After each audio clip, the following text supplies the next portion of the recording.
प्यारे विद्यार्थियों, नमस्कार। आशा करती हूँ कि आप सब तंदुरुस्त होंगे तथा पढ़ाई के प्रति आप सबका उत्साह कायम होगा। बच्चों, आज हम 10वीं कक्षा के विज्ञान का 9वां अध्याय आनुवंशिकता एवं जैव विकास पढ़ेंगे। सबसे पहले हम यह जानेंगे कि हम क्या कुछ जानते हैं। मनुष्य के पूर्वज कौन हैं? क्या सभी मनुष्य एक जैसे हैं? अब हम यह देखेंगे कि हम आज क्या सीखेंगे। प्रत्येक लक्षण के लिए प्रत्येक संतति में 2 विकल्प होते हैं। संतान में कौन सा लक्षण परिलक्षित होगा या माता-पिता या दोनों का सुमेल। इस तथ्य को समझने के लिए सर ग्रेगर जॉन मेंडल के प्रयोग और आनुवंशिकता का क्षेत्र में उनके योगदान को समझना होगा। मेंडल ने अपनी मोनेस्ट्री में मटर पर प्रयोग करना प्रारंभ किया, जिनके साथ आनुवंशिकता के गुणों को समझा जा सकता था। उनसे पहले बहुत से वैज्ञानिकों ने मटर एवं अन्य जीवों के वंशागत गुणों का अध्ययन किया, परंतु मेंडल ने अपने विज्ञान एवं गणितीय ज्ञान के सम्मिश्रित से आनुवंशिकता पर किए गए प्रयोगों के परिणाम दिए और इनके आधारक नियमों की चर्चा की। इन्होंने मटर के पौधों की किस्मों पर प्रयोग किए। मेंडल ने जो पहली किस्म के मटर के पौधे लिए वह बहुत लंबे थे और दूसरी किस्म के मटर के पौधे बहुत छोटे थे। इन दोनों किस्मों के पौधों को पार निषेचन कराने के बाद जो संतति पौधे उत्पन्न हुए वह सभी लंबे थे। उनमें से कोई भी मध्यम कद का नहीं था। अर्थात यह है कि पहली संतति पीढ़ी F1 में केवल पिता के ही लक्षण दिखाई दिए हैं। इन दोनों का मिश्रित प्रभाव नहीं दिखाई दिया। फिर मेंडल ने F1 पीढ़ी के पौधे, जो कि लंबे पौधे थे, प्रारंभ में लाए। आत्मनिषेचन करवाकर F2 पीढ़ी के पौधों का अध्ययन किया। अब देखा कि F2 पीढ़ी के सभी पौधे लंबे नहीं थे। इनमें से 3 हिस्सा पौधे लंबे और 1 हिस्सा पौधे बौने थे। अर्थात लंबे और बौने पौधों का अनुपात 3:1 का था।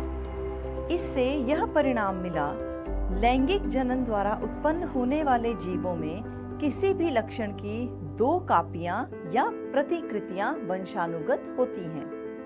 ये दोनों एक समान भी हो सकता है अथवा भिन्न भी। यदि यह असमान हो तो इनमें से एक प्रभावी लक्षण बड़ा टी होगा और दूसरा अप्रभावी लक्षण छोटा टी।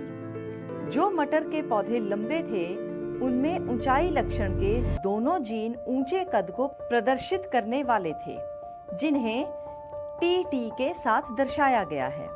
और जो मटर के पौधे छोटे थे, उनमें ऊंचाई लक्षण के दोनों जीन बौने कद के थे, अर्थात छोटे टी।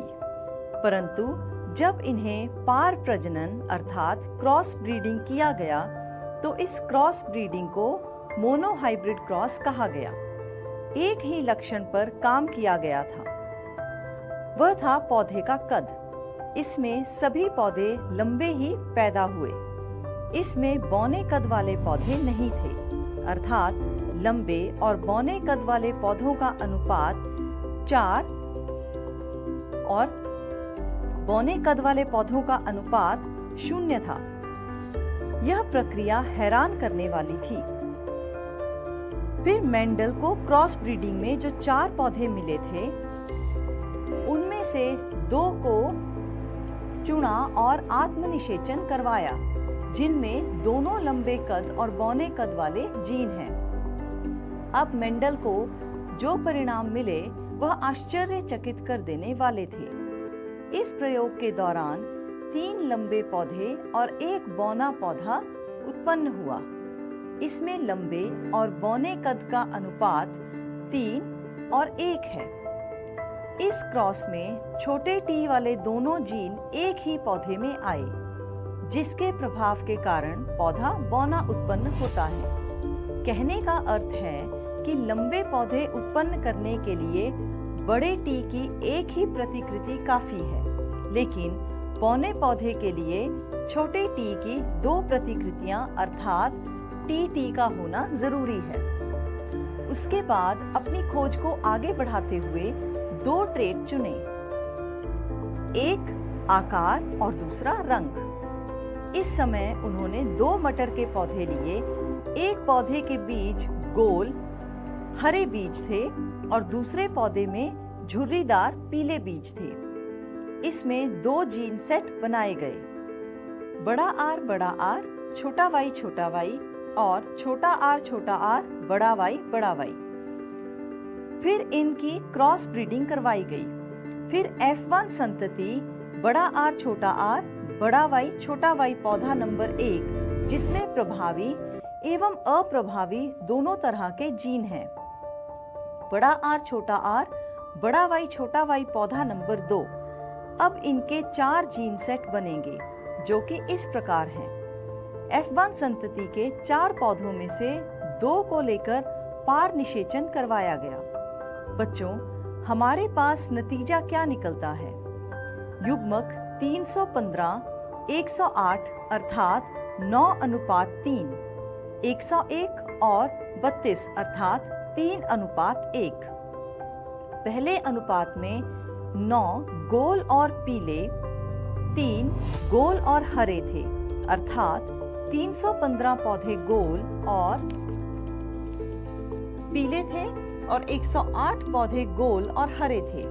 दूसरे अनुपात में 101 पौधे झुर्रीदार और पीले और 32 पौधे झुर्रीदार और हरे थे। यह लक्षण अपने आप को किस प्रकार व्यक्त करते हैं?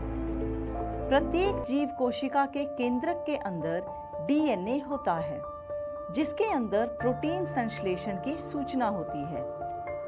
डीएनए का वह भाग जिसमें किसी प्रोटीन संश्लेषण के लिए सूचना होती है, उस प्रोटीन का जीन कहा जाता है। शरीर में प्रोटीन इन जीन के अनुसार ही बनते हैं। हम पौधे की लंबाई के एक लक्षण को उदाहरण के रूप में लेते हैं। पौधे की लंबाई उसमें विशेष हार्मोन की मात्रा पर निर्भर करती है और हार्मोन की मात्रा उस प्रक्रम की दक्षता पर निर्भर करती है जिसके द्वारा यह उत्पादित होता है। एंजाइम इस प्रक्रम के लिए महत्वपूर्ण है। यदि यह एंजाइम दक्षता से कार्य करेगा तो हार्मोन भी पर्याप्त मात्रा में बनेगा तथा पौधा लंबा होगा। यदि इस प्रोटीन के जीन में कुछ परिवर्तन आते हैं तो बनने वाली प्रोटीन की दक्षता पर प्रभाव पड़ेगा, वह कम दक्ष होगी। बनने वाले हार्मोन की मात्रा कम होगी तथा पौधा बौना होगा। यह बात नोट करने वाली है कि लैंगिक प्रजनन के दौरान संतति के डीएनए में दोनों जनक का समान रूप से योगदान होगा। प्रत्येक कोशिका में प्रत्येक गुणसूत्र की 2 प्रतिकृतियां होती हैं, जिनमें से एक नर तथा दूसरी मादा जनक से प्राप्त होती है। लेकिन प्रत्येक जनन कोशिका में जीन का केवल एक ही सेट होगा। यद्यपि शरीर के साधारण कोशिका में जीन के सेट की 2 प्रतिकृतियां होती हैं। फिर यह एक सेट कैसे बनता है? वास्तव में प्रत्येक कोशिका में प्रत्येक गुणसूत्र की 2 प्रतिकृतियां होती हैं, जिनमें एक नर तथा दूसरी मादा जनक से प्राप्त होती है। लिंग निर्धारण। सभी मनुष्यों की कोशिकाओं के केंद्रक में 23 जोड़े गुणसूत्र पाए जाते हैं। इनमें से 2 गुणसूत्र लिंग सूत्र होते हैं, जिन्हें X एवं Y कहते हैं। स्त्री में 2 X गुणसूत्र होते हैं, जबकि पुरुष में एक X तथा एक Y गुणसूत्र होता है। अनिषेचित अंडाणु में सदा एक X गुणसूत्र होता है। जब X गुणसूत्र वाला शुक्राणु अंडाणु को निषेचित करता है तो युग्मनज में 2 X गुणसूत्र होंगे तथा वह मादा शिशु में विकसित होता है। यदि अंडाणु को निषेचित करने वाले शुक्राणु में Y गुणसूत्र है तो युग्मनज नर शिशु में विकसित होता है। विकास। बच्चों, अब हम बात करेंगे विकास के बारे में। जब कुछ जीव कई पीढ़ियों तक अपने डीएनए में परिवर्तन अनुभव करते हैं तो इसे विकास कहा जाता है। विकास के कारण ही नए जीव उत्पन्न होते हैं। आओ इसे एक उदाहरण के साथ समझें। पहले चित्र में 11 लाल भृंगों का एक समूह है। इनमें एक हरी भृंगा है। चित्र में दिखाया गया कौवा इन भृंगों को खा सकता है। यह भृंगे झाड़ियों के बीच में हैं, जिनका प्राकृतिक रंग हरा है। कौवे के लिए हरी झाड़ियों में से लाल भृंगों को ढूंढना आसान है, इसलिए वह लाल भृंगों को खाएगा। झाड़ियों का हरा रंग होने के कारण हरा भृंगा कौवे को दिखाई नहीं देता। अब चित्र में 2 हरे भृंगे ज्यादा हैं, अर्थात यह कि कौवे ने पहले बहुत सारी लाल भृंगों को खा लिया। भृंगों का एक गुण यह भी है कि यह अपना रंग भी बदल सकती हैं। अब हरे रंग की भृंगों ने अपना रंग लाल रंग की ओर स्थानांतरित कर लिया। चित्र नंबर 3 में हम देखेंगे कि हरे भृंगों की संख्या काफी ज्यादा हो चुकी है और लाल भृंगों की संख्या काफी कम। धीरे धीरे सभी भृंगे हरे हो चुके हैं। इस प्रक्रम को नेचुरल सिलेक्शन कहा जाता है, क्योंकि उपरोक्त उदाहरण में कौवे का भृंगों को खाना, भृंगों का अपना रंग स्थानांतरण करना, यह एक प्राकृतिक घटना है। अब भृंगों की आने वाली पीढ़ी हरे रंग की होगी। इसको विकास कहा जाता है। दूसरी परिस्थिति में जनन के दौरान इस रंग की भिन्नता उत्पन्न होती है, लेकिन इस समय भृंग का रंग नीला है। चित्र नंबर 1 में कुछ भृंगे लाल रंग के और एक भृंग का रंग नीला है। अब भृंगों का रंग लाल हो या नीला, इसके साथ कौवे को कोई फर्क नहीं पड़ता, क्योंकि वह दोनों को ही पहचान सकता है। चित्र नंबर 2 को ध्यान से देखें। इसमें एक हाथी आ गया है और उसका पैर उन झाड़ियों पर पड़ा जिनके साथ जितनी भी लाल रंग की भृंगे थी वह मर चुकी हैं। इसलिए अचानक नीली भृंगे बच गई। चित्र नंबर 3 में केवल नीले रंग की भृंगे ही दिखाई दे रही हैं। इस परिस्थिति में हम देख सकते हैं कि रंग परिवर्तन के साथ उपस्थिति बनाए रखने के लिए कोई लाभ नहीं होगा। केवल एक घटना के डीएनए में परिवर्तन आया और सभी भृंगे नीले रंग की ही पैदा हुई। इसे आनुवंशिक विचलन भी कहा जाता है।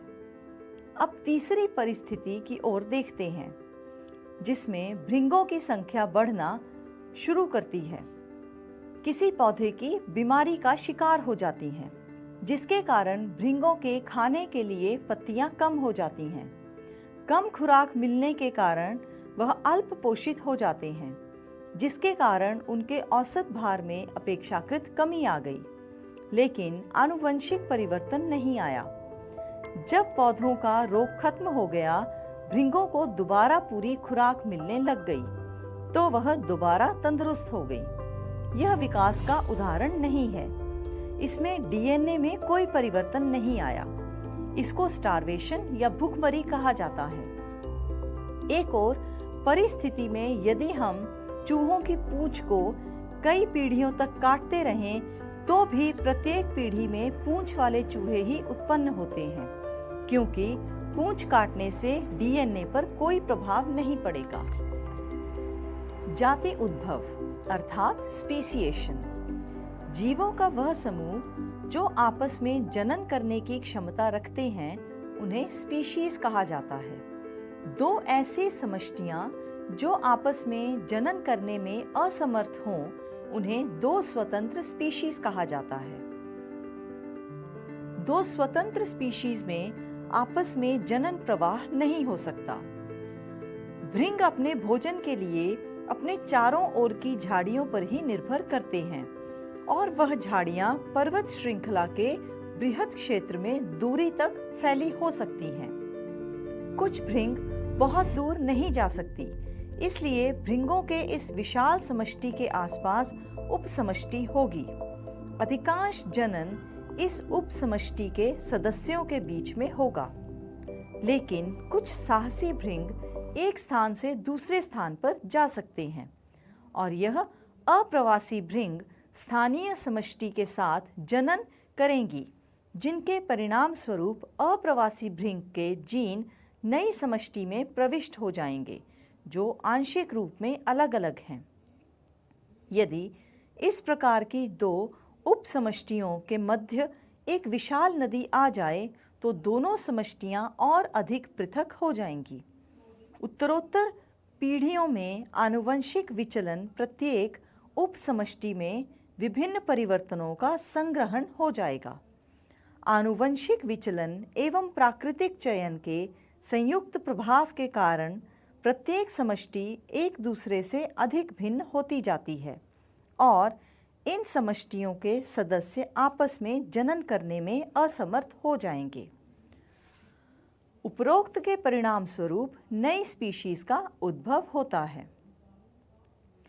पृथ्वी पर जीव की उत्पत्ति, विकास एवं वर्गीकरण और विकासीय संबंध खोजना। चार्ल्स डार्विन के सिद्धांत हमें बताते हैं कि पृथ्वी पर सरल रूपों से जटिल रूपों वाले जीवों का विकास किस प्रकार हुआ।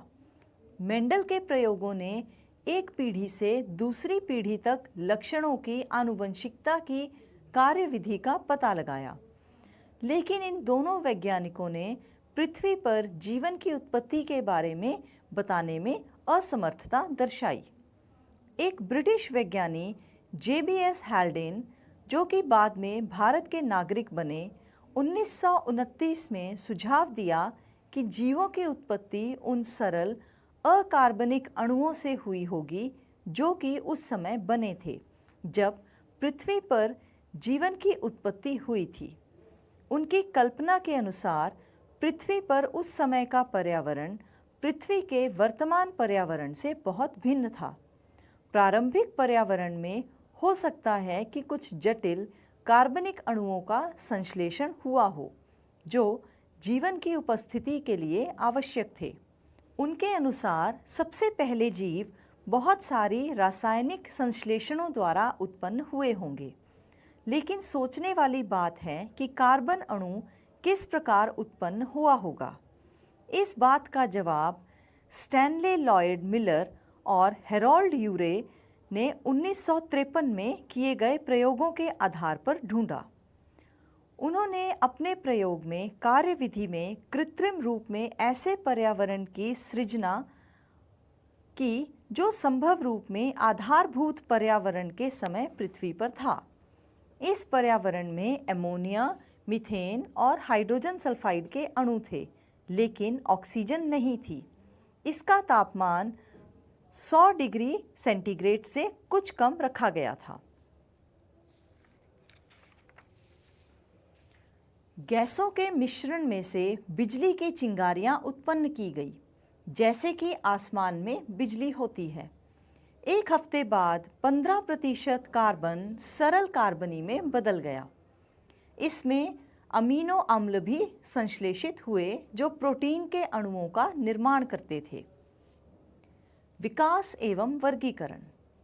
विकास के सिद्धांतों के आधार पर हम अपने चहुं ओर पाई जाने वाली विभिन्न स्पीशीज के बीच विकासीय संबंध स्थापित कर सकते हैं। इसे समझने के लिए हमें लंबे समय से पीछे जाना पड़ेगा।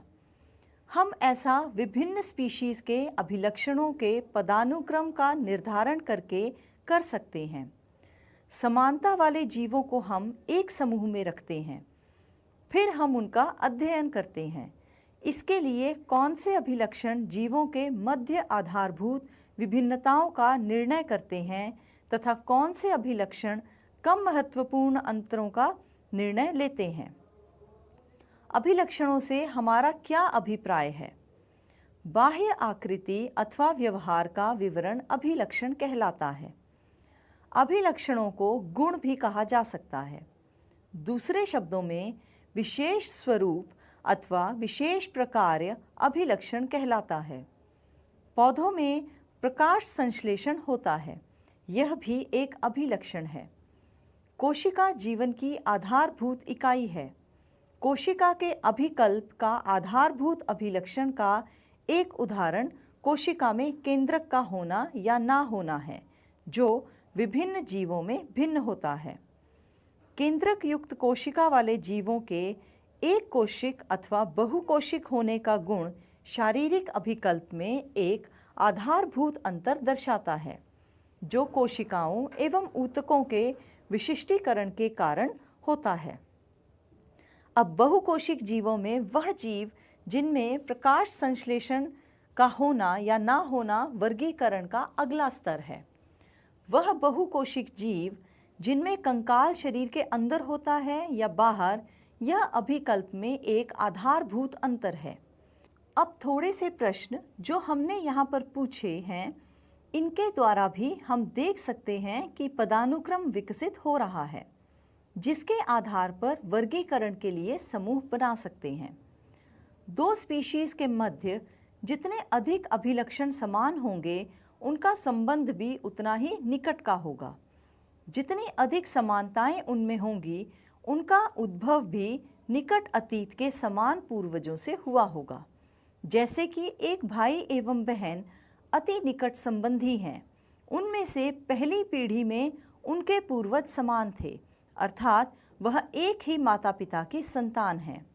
लड़की के चचेरे ममेरे भाई बहन भी उससे संबंधित हैं, परंतु उसके अपने भाई से कम हैं, अर्थात दादा दादी जो उनसे 2 पीढ़ी पहले के हैं।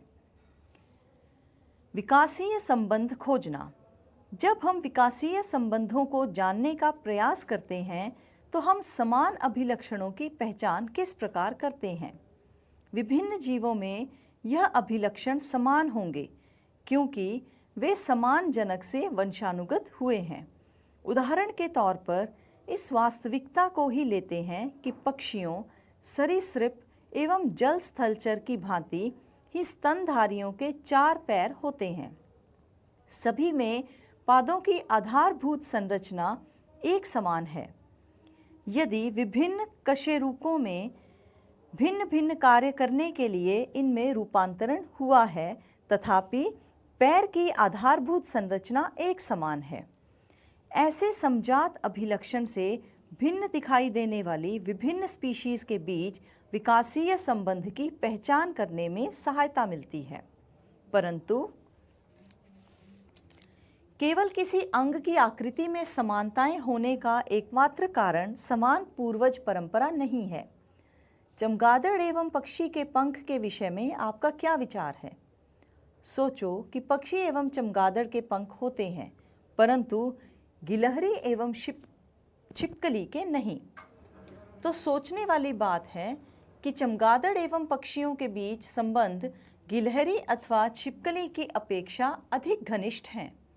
बारीकी के साथ देखने पर पता लगता है कि चमगादड़ों के पंख मुख्यतः उनकी दीर्घित अंगुली के मध्य की त्वचा के फैलने से बना है, परंतु पक्षी के पंख उसकी पूरी अग्रबाहु की त्वचा के फैलाव से बनता है, जो परों से ढकी रहती है। अतः 2 पंखों के अभिकल्प, उनकी संरचना एवं संघटकों में बहुत अंतर है। वे एक जैसे दिखाई देते हैं क्योंकि वे उड़ने के लिए इसका उपयोग करते हैं, परंतु सभी की उत्पत्ति पूर्णतः समान नहीं है। इसलिए उन्हें समरूप अभिलक्षण बनाता है, ना कि समजात अभिलक्षण। जीवाश्म। हम कैसे जान पाते हैं कि ये विलुप्त स्पीशीज कभी अस्तित्व में भी थी? यह हम जीवाश्म द्वारा ही जान पाते हैं। जीवाश्म क्या है?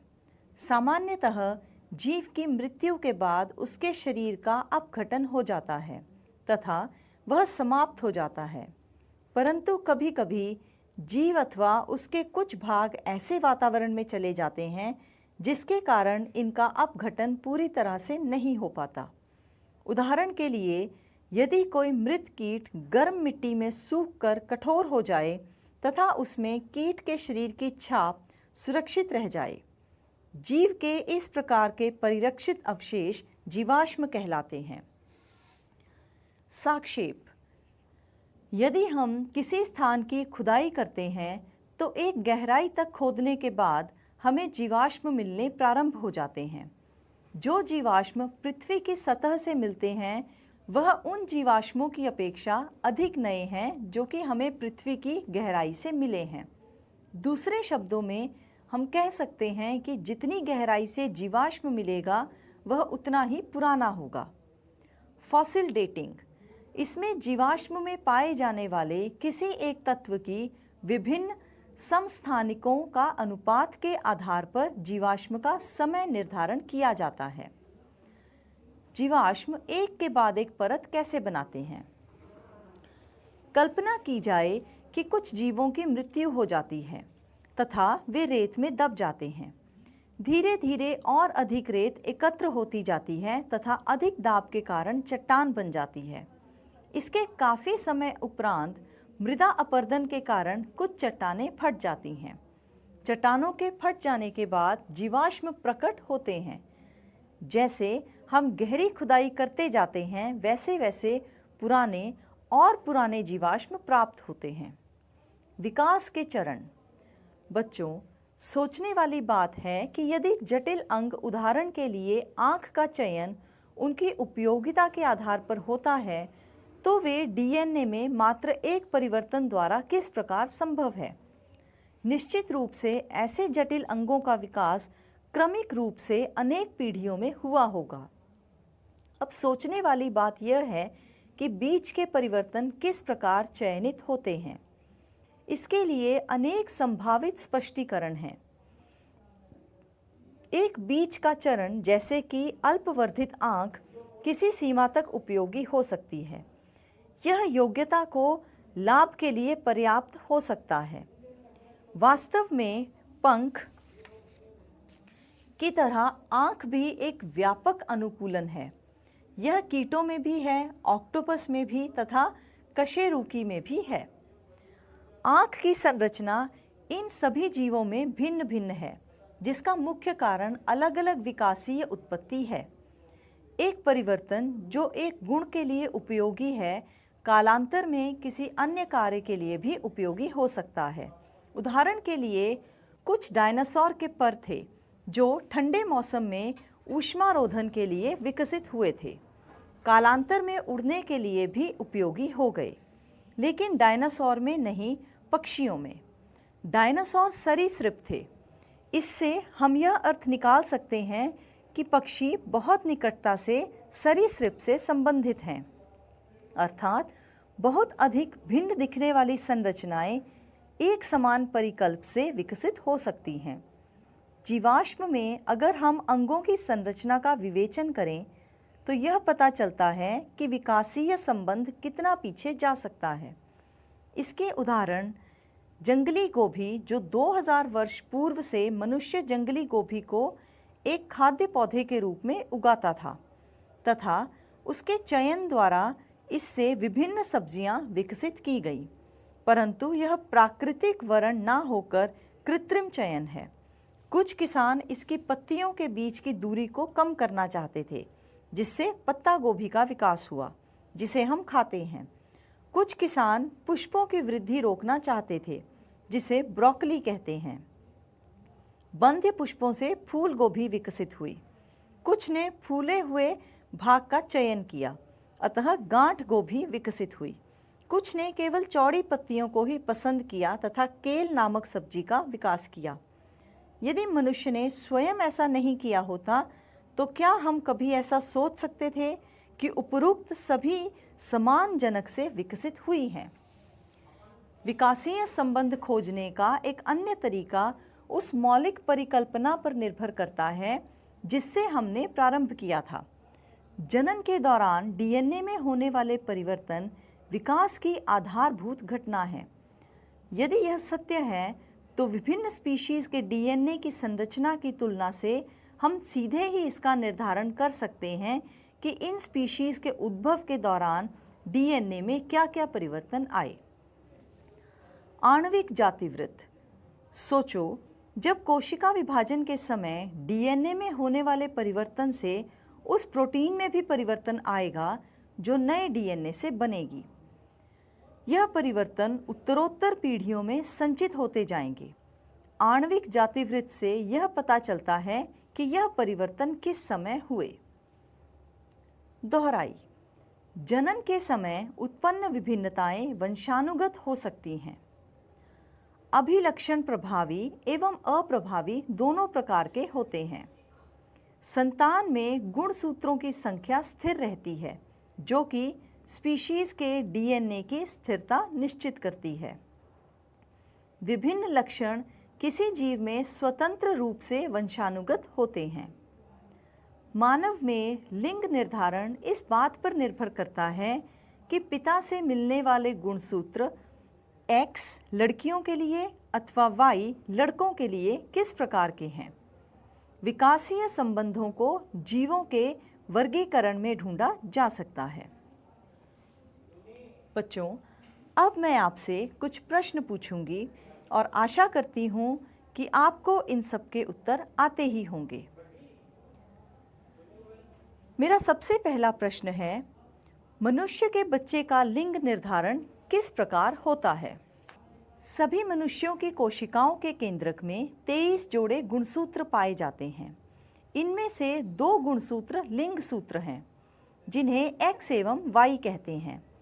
स्त्री में 2X गुणसूत्र होते हैं, जबकि पुरुष में एक X तथा एक Y गुणसूत्र होता है। अनिषेचित अंडाणु में सदा एक X गुणसूत्र होता है। जब X गुणसूत्र वाला शुक्राणु अंडाणु को निषेचित करता है तो युग्मनज में 2X गुणसूत्र होंगे तथा वह मादा शिशु में विकसित होगा। यदि अंडाणु को निषेचित करने वाले शुक्राणु में Y गुणसूत्र हैं तो युग्मनज नर शिशु में विकसित होता है। मेरा अगला प्रश्न, समजात अंग कौन से होते हैं। वे अंग जिनकी आधारभूत संरचना एक समान है, यद्यपि भिन्न भिन्न कार्य करने के लिए इनमें रूपांतरण हुआ है, उन्हें समजात अंग कहते हैं। मेरा अगला प्रश्न है, आनुवंशिक और ग्रहण लक्षण कौन से हैं। वह लक्षण जो डीएनए में परिवर्तन के कारण आते हैं उन्हें आनुवंशिक लक्षण कहते हैं, तथा वह लक्षण जो जीव द्वारा अपने जीवन काल में ग्रहण किए जाते हैं उन्हें ग्रहण लक्षण कहते हैं। अगला प्रश्न, जीवाश्म क्या होते हैं, यह किस प्रकार बनते हैं। जीव के परिरक्षित अवशेष जीवाश्म कहलाते हैं। मेरा अगला प्रश्न, यह कैसे पता लगाया जा सकता है कि जीवाश्म कितने पुराने हैं। जीवाश्म कितने पुराने हैं यह पता लगाने की 2 तकनीकें हैं। सबसे पहला है साक्षेप, जिसमें हम जीवाश्म पृथ्वी की सतह से मिलते हैं, वह उन जीवाश्मों की अपेक्षा अधिक नए हैं जो कि हमें पृथ्वी की गहराई से मिले हैं। दूसरा तरीका है फॉसिल डेटिंग। इसमें जीवाश्म में पाए जाने वाले किसी एक तत्व के विभिन्न समस्थानिकों का अनुपात के आधार पर जीवाश्म का समय निर्धारण किया जाता है। इसी के साथ हमारा यह अध्याय यहीं समाप्त होता है। आशा करती हूँ कि आप सबको यह अध्याय अच्छे से समझ आ गया होगा। बच्चों, तंदुरुस्त रहें, पढ़ते रहें और बढ़ते रहें। धन्यवाद।